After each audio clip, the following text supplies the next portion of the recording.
Welcome to the Cult Classic Horror Show.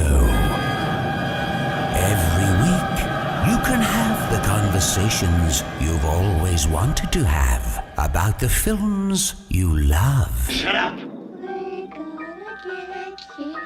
We're gonna get you. Not another peep. Kinda Get rid of your distractions and prepare yourself. Fold and lock your door.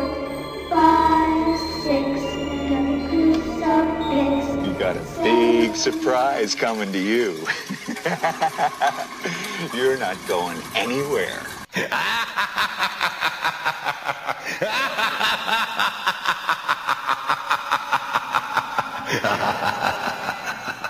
Good evening, everybody. Welcome to the Cult Classic Horror Show. I'm Danny Bonin. And I'm Scotty Bonin along with you guys as well. Good evening to you. So, this is the last episode of November. Or December, you mean? Oh, God. December. The what fuck month am I? is this? Where are we? God, these holidays. Turn on have your just- fucking brain, man. These holidays have just been crazy.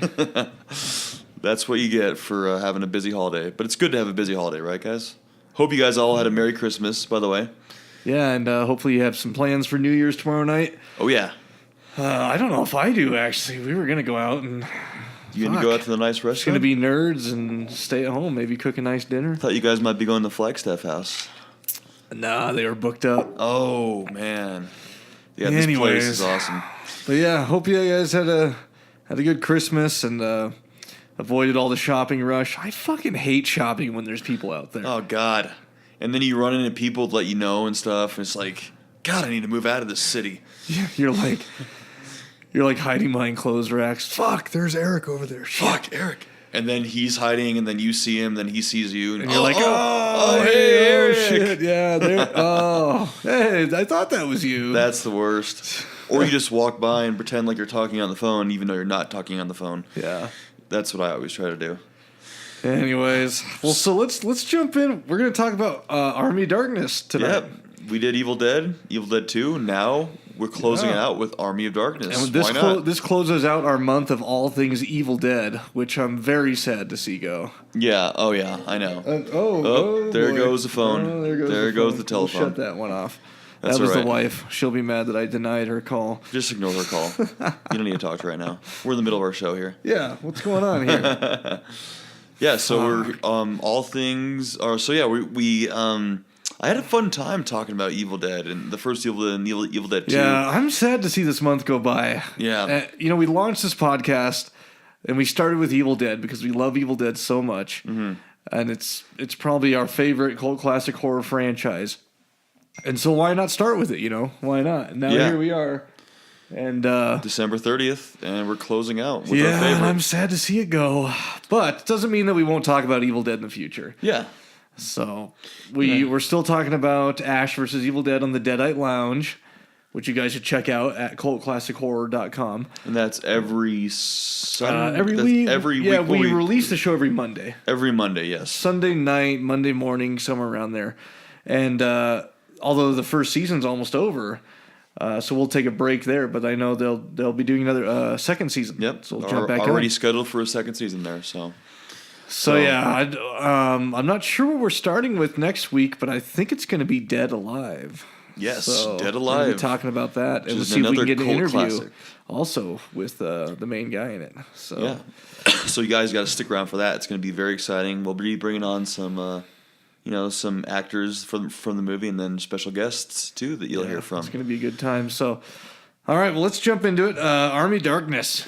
Here we go. So The third one of the three. Well, obviously. yeah, what the fuck? I don't know what that meant. You guys knew what I meant. So Army of Darkness was actually Sam Raimi's idea for a medieval production, I guess. Medieval version of Evil Dead was what he wanted for Evil Dead 2. Mm-hmm. And we talked about it a little bit in Evil Dead 2, in our show on Evil Dead 2, but they just didn't have the budget for it.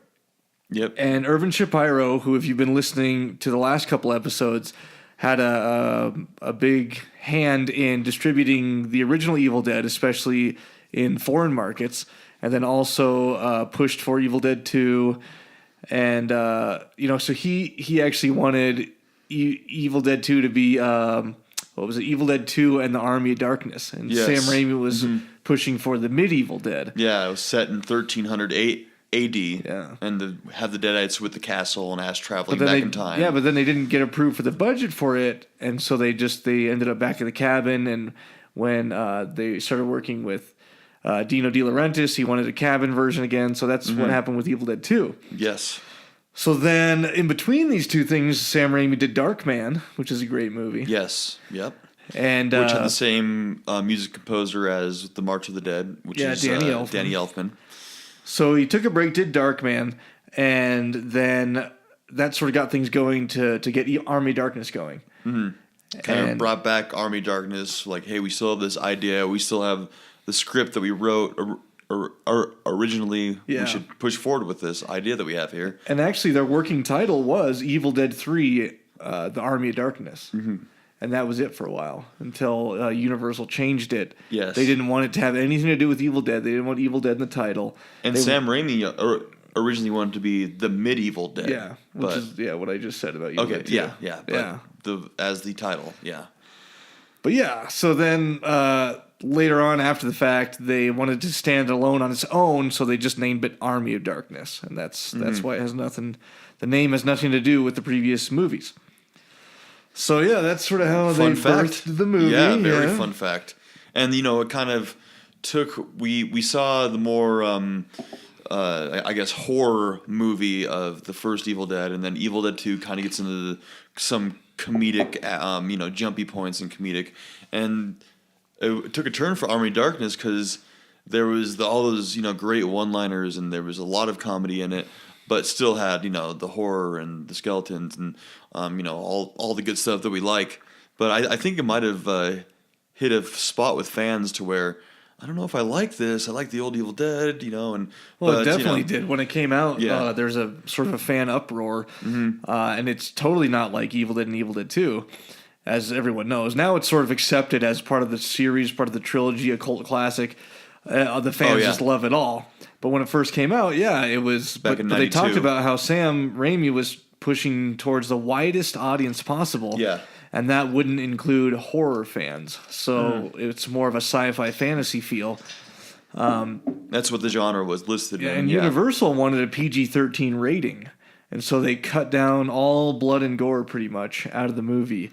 But they still didn't achieve that PG-13. The MPAA or whatever still. Yeah. They ended up with an R rating. That's why there's considerably less blood and gore and horror within the movie. If we're jumping into the movie, we'll sort of talk through the actual movie itself. Yeah, but that's kind of the background story of how it came out and what happened and how fans reacted and stuff. Yeah. So starting in the beginning, they did a recap of Evil Dead. Yep. Evil Dead 2, which they had to do some reshooting.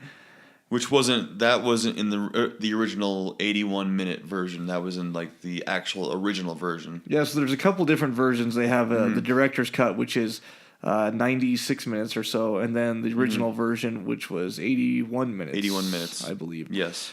15 minutes of extra footage within throughout the whole film. The original cut that they handed over to Universal. So when they were doing some reshooting, a little cameo appearance by Bridget Fonda as Linda. Bridget Fonda as Linda, and that's the third person to play Linda throughout the whole time they've done the trilogy series, which is kind of a fun fact. And we love you best, Betsy Baker. Yes, we do, we Betsy love you Baker. best. You are the original one and only Linda. If you didn't catch our interview with Betsy, it was freaking awesome. So check that out. Check that out, guys. CultClassicHorror.com. Did we announce our social media stuff? We can later. At the very Find end. us on Facebook, Instagram, Twitter, Cult Classic Horror. We're there. Yes. So I already talked about how Irvin Shapiro came up with the title. And then also, some of these facts are sort of well known if you're a big super fan. You've read some of the books on these films. But Tim Quill, a high school friend of theirs, played the blacksmith. Yep. You see him on the way in there. And he usually has hair. He had to shave his head for this part, which he gladly did. Yeah, and so he was in some of their Super 8 films they did back in high school. Handlebar mustache. Bruce, Sam, and Rob. And so, yeah, Timothy Quill, who is the blacksmith and was a high school friend of theirs. Mm-hmm. And in the very, these are just other facts. In the beginning, the stockade that they're in, the walking stockade, those chains are actually plastic chains. We actually found that out too. Yeah, plastic chains. That's Yep. Everything's fake in movie land. Yeah, of course. And Sam Raimi was one of the guys, throwing potatoes and fruit at Bruce Campbell in the very very beginning and stuff too. So that's a fun. Taking any chance he can to, Yep. to chuck food at Bruce Campbell. God, he just loves to beat up Bruce Campbell. Yep. God.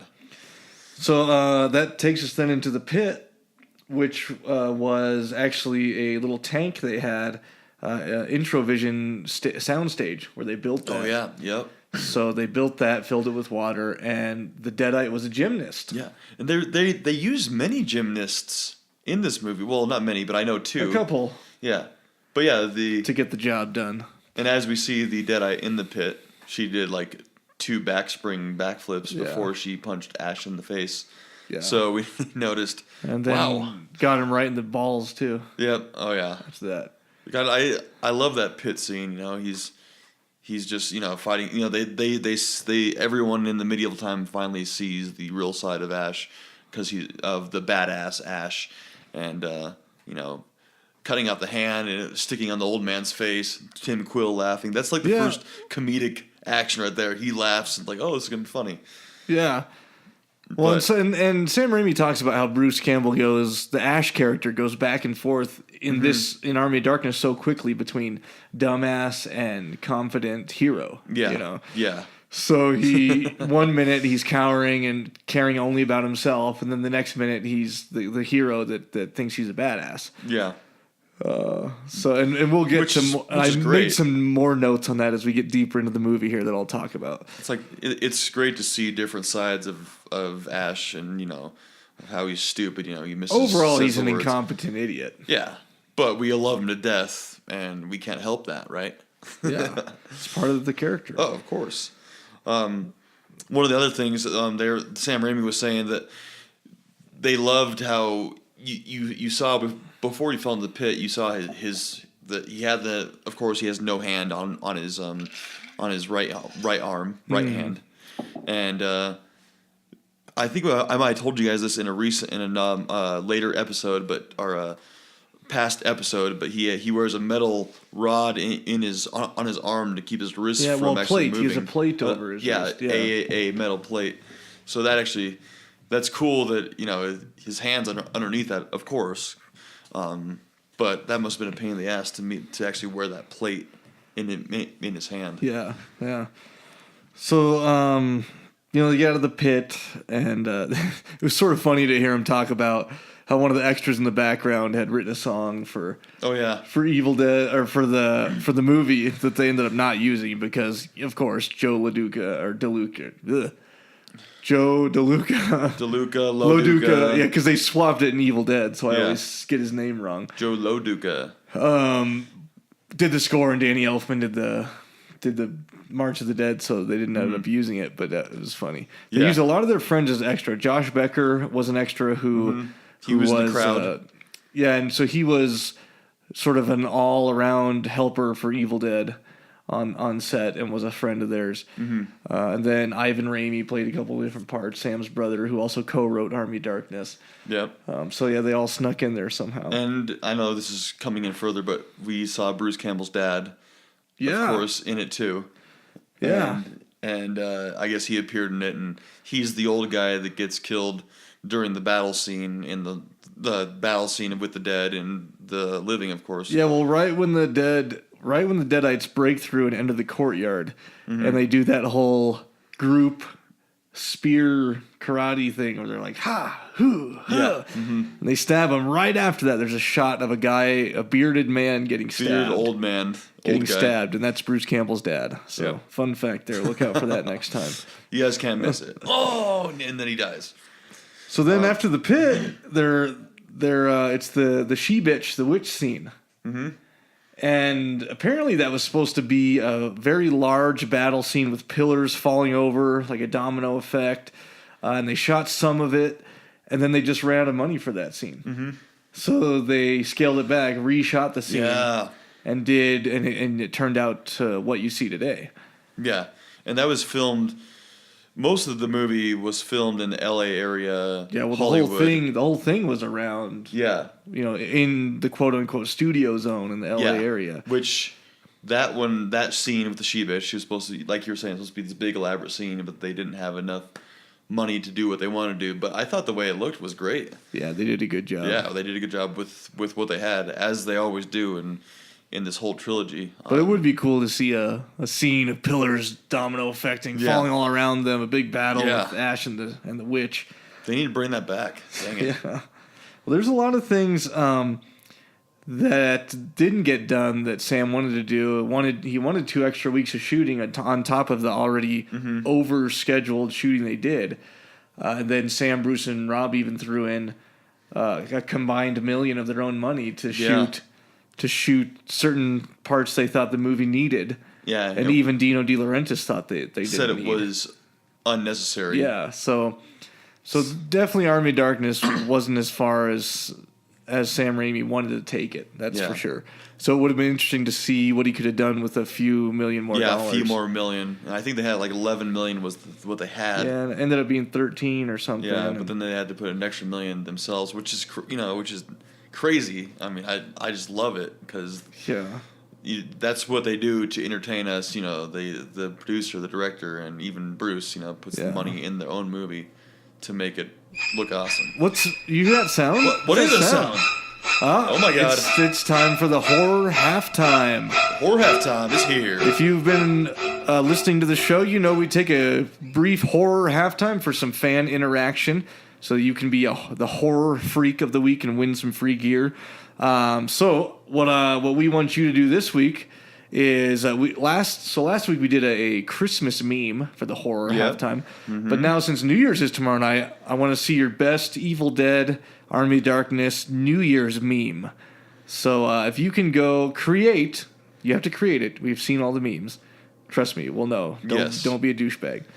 So create a creative meme. Create a meme that has to do with both New Year's and the Evil Dead / Army of Darkness. Post it on Instagram and tag us at Cult Classic Horror. And if we like your meme, we'll send you some free gear. Get on it, guys. Get on it. Get those New Year's memes going. All right, that concludes the horror halftime. And back to our discussion of the Army of Darkness. All right, let's move. So we got to Ash's leading lady, which was M. Beth Davids, right? Yep. It was her first role in an American film, and of course, years after she did Schindler's List. But I guess they didn't know she was going to be a big actress till after that. Well, so they feel pretty lucky that they had her. I think. She did a good job. Yeah, and of course, she turned into the Deadite too, and what else? What else was that? What was I going to say about her? I actually wrote a note. When Ash plays evil Ash, of course, and he jokes about how she tried to slip him the tongue when she's kissing the evil Ash, but obviously that didn't happen because he's all makeuped out with his Deadite, with his teeth hanging down and stuff. She slipped him the tongue, he slipped her the D. It was the tongue and the D, they go hand in hand, so... But none of it really happened. Yeah, none of that really happened. So you did a great job, Ann Beth Davids, which played Sheila, of course, in this. Anyways, fun fact there again, guys. That didn't really happen. Yeah, but didn't happen. It was just joked about. Then we move on to them sending him off to go fetch the book. Of course, they tell him the words to say, and that scene where they're sending him down the trail. It's called Vasquez Rocks. It's a popular filming spot in Los Angeles. They filmed some Star Trek there, and actually a lot of Westerns, and a bunch of other stuff too. So I thought that was an interesting fact. Yeah. That was really cool. Yeah, and then following that, his ride through there, that's all Los Angeles National Forest. And you can sort of see in the background that it's a little alpine-y, so to speak. Yeah, it changes a little bit. Yeah, and I know, and Sam didn't like that. It was too mountainous, not really the kind of forest they're looking for. But They wanted more of like a dense, deep forest. yeah, but they had to work with what they Yeah. got. I mean, they didn't want to travel too much, and the expenses were low for travel, so they had to do it right there in the LA area, Yeah. or the woods of LA. So then he finds the windmill, which is so cool how they do the miniatures, because really that shot of Ash running in up to the windmill, he's running away from the evil force and everything. Yeah. He's running into the windmill. The windmill is a miniature, so they've built this little miniature model, and in that shot, the miniature is in the foreground. It's really close to the camera, and Ash is 400 feet back, running towards it. And that's how they got that shot to look that way. Yeah, that was so cool. But it's just so weird how, because when you watch the actual shot, you just can't even see it. You can't even figure how it would look like that. It just looks normal, yeah. Yeah. Yeah, it's crazy how it actually looks. And and when he gets in there, of course, we see another full movie version of how whenever Ash is in trouble, the sun goes down and it becomes dark. So that was actually a cool and that's only shot. in the extended version. Yeah, that's only in the extended the version. director's cut where it shows the sun going down. So, but yeah, and then we see the little Ashes. The little Ashes. And they come out, and I thought it was cool. So they had about 6-7 guys total, I think, working that. They said that they were working that shoot, that scene.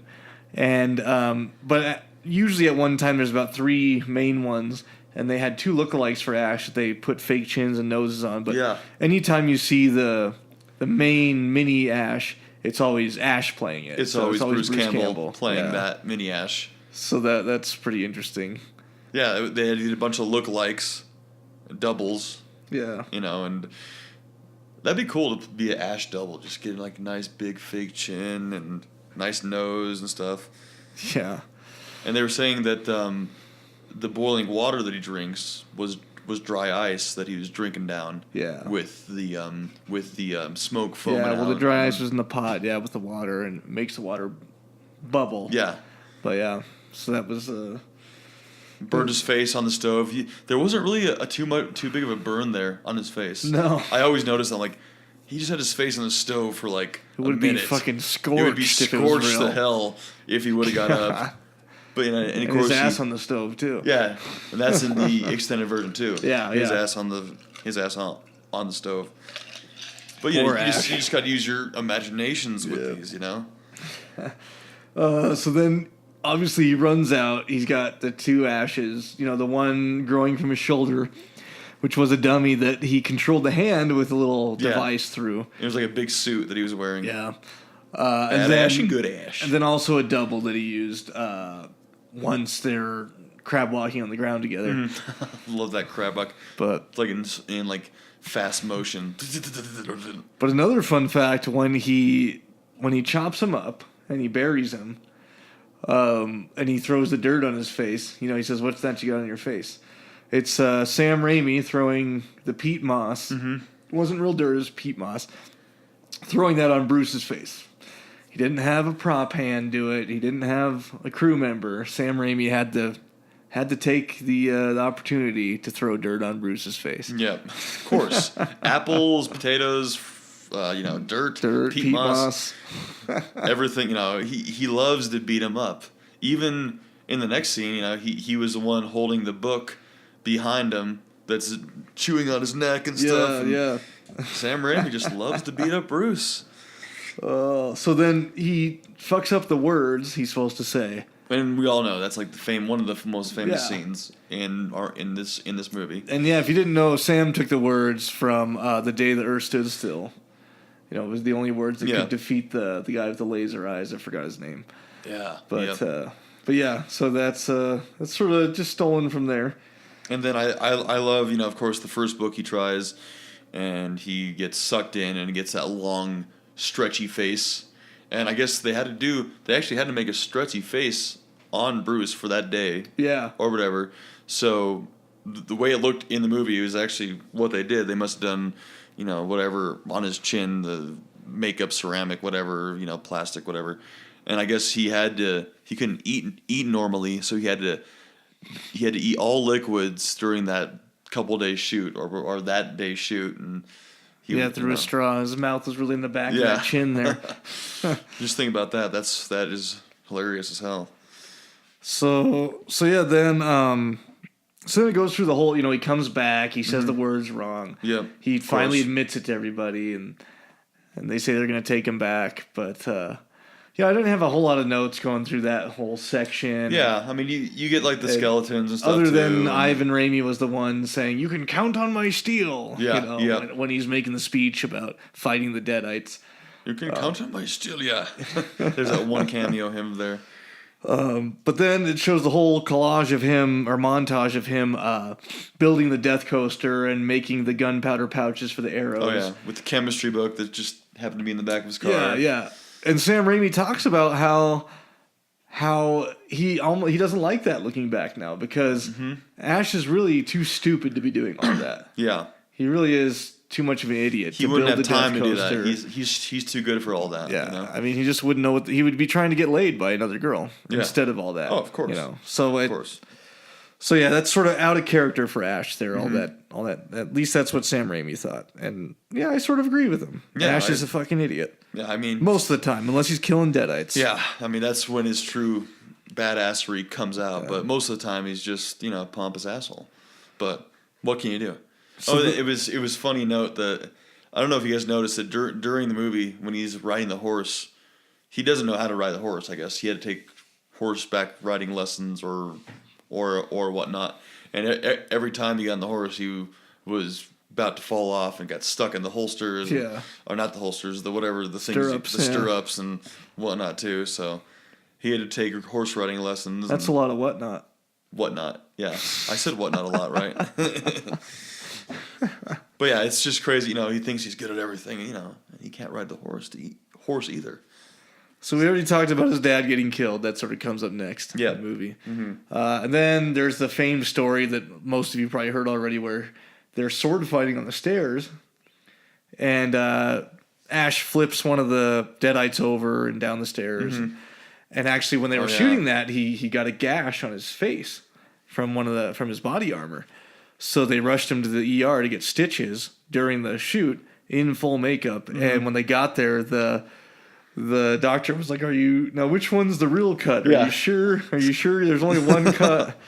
Because there's so many fake ones on his face already. So they stitched it up and went back to shooting and figured it wouldn't hurt the continuity too much if he just had one extra gash on his face.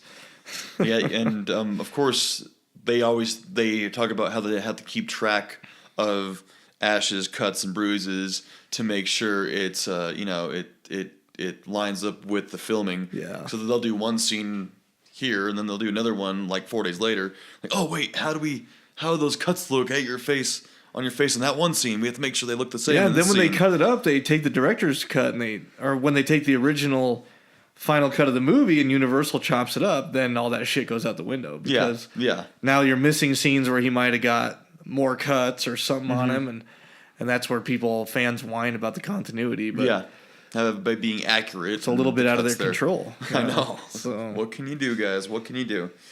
So after the fight, I mean, the original ending has him going back, has him going into the cave, taking the drops, and then oversleeping. That's the original ending that they served to Universal. But Universal said, no, this is too much of a downer.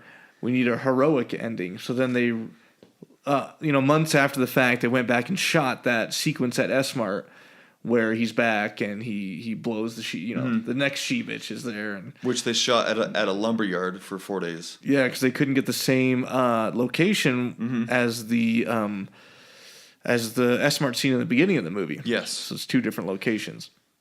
I'm not sure which scene do you prefer. I'm used to, of course. The first time I saw the movie, I saw the 81-minute film, which with the ending in the S-Mart, which I think is the most popular one. But I most recently I saw the alternate ending a while back, and I kind of forgot about it, and we just watched it again, and I don't know which one I like better. I think I like the S Smart one better, just because it has a couple classic lines in it. Yeah. You know, lady, I'm gonna have to ask you to leave the store. Name's Ash Housewares. It's got the classic lines in it. Yep. And yeah, it just has a feel good ending to it. Whereas the other one, I mean, yeah, it's a little bit of a downer, but it's totally in Ash style. Yeah. He's such an idiot that he can't count 6 drops and he idiot. oversleeps. Yeah. So I mean, I could go with either, but I sort of prefer the S Smart one a little more. I mean, who doesn't love Ash jumping on a rolling cart, blowing shells off into a Deadeye's head? I mean, that's just the best. Yeah. Of course, what leads me to really want, of course, I don't know, he might be a little old by now, but Evil Dead 4 continuing where the original ending was or where the alternate ending is. Yeah, well, I mean, now know. we have Ash vs. Evil Dead sort of starting out with the alternate ending, which actually, I should say the S-Smart ending, because a lot of people are saying the alternate ending is the oversleep one, when in fact that's the original cut they did. Yes. But yeah, it'd be interesting to see a movie done in the future after that ending, if the Deadites were there or not. You think they would have maybe made a movie before the Ash vs. Evil Dead series? So I don't know if this is what they're doing instead of a movie, or I don't know. Well, it is. They are doing that instead of a movie. Yeah. They figured they couldn't deliver what they wanted to the fans in 2 hours. So now they're doing a series. Which is smart. I think is smart. And hopefully the series goes forever. And it's been great. It's been going good. Yeah. And we've talked about it plenty on the other episodes. So if you guys want to hear our thoughts on it, you should go back and listen to that. But yeah, I like it, and I don't like it. It matches up, and it doesn't for some things. Yeah. So, but it is good. I mean, I can't wait to watch it every week. Oh yeah, it's great. There's mixed feelings, and overall, it's badass, and we all love it, of course. So another fact, though, the cave that he goes to sleep in the Slept Too Long ending is actually is one of the Bat Caves from Batman. That's right. Bruce talks about how he was excited to film in there because he'd be in the cave the Bat Cave. The Bat Cave. I don't know which Batman. Probably early on. Yeah, I'm sure it's early on. But that was the Bat Cave from one of the Batmans. They say in Batman it's where they pull the Batmobile out and it drives out of the cave all fast, and that's the exact cave where he was locked in. One of the other funny things at the very end when Henry the Red and his men, they choose to reunite with what's his name, the other side, and they give each other a hug, and pick each other up, and Ash smiles and cheers and stuff, and looking back, Bruce Campbell's like, I wish I wouldn't have smiled that much. That's just weird that I smiled that much. Yeah, he said. So it was kind of. He said I should not have been that happy about that. Maybe just a little smirk would have done. Yeah, a little half smile. but it was kind of funny to watch them, like, oh yeah, because Bruce is too good for smiles. He's a badass. Yeah, and that castle set where they were actually filming in that courtyard was they built it on a private ranch. 50 miles or so outside of LA, so that's a cool little fact. And it was all hot during the days, and so filming was a little strenuous, and then sort of freezing at night because it was that California nights, and the nights were short at the moment, so they would film all night long because the majority of the film takes place at night. So there's some throwbacks to Evil Dead there where they filmed all at night the whole time. I film the majority of my stuff at night too when I'm doing my filming at home. You don't film anything at home. home. When me and my girlfriend film at home. Yeah. And we set up the video camera. Yeah, I don't even want to know about that. I might send you a copy if you want. That's all right. Okay. I don't want. You guys want to see a copy of that? Probably not. Okay. But yeah, filming at night. Yeah, that's right. They were on a tight schedule, so they had to, use with what time they had and do it quickly, and so that's crazy. With what they had again, I mean, which was a large budget compared to the other Evil Deads.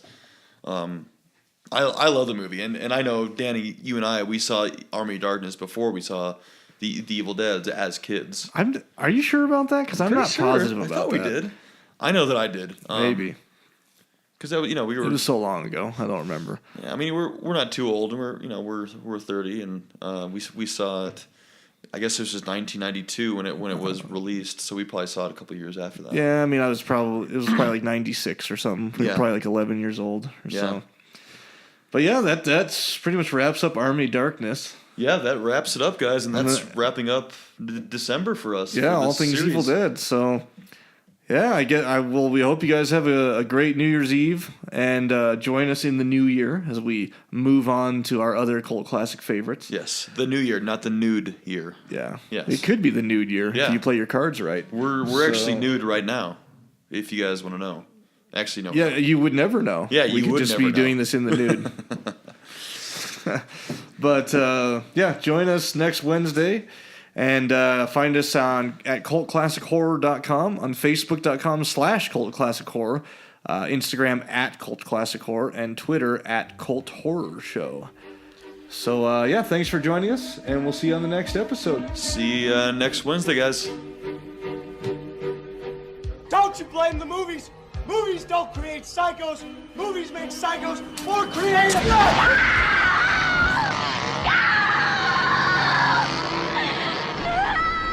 Oh, yes. There will be blood.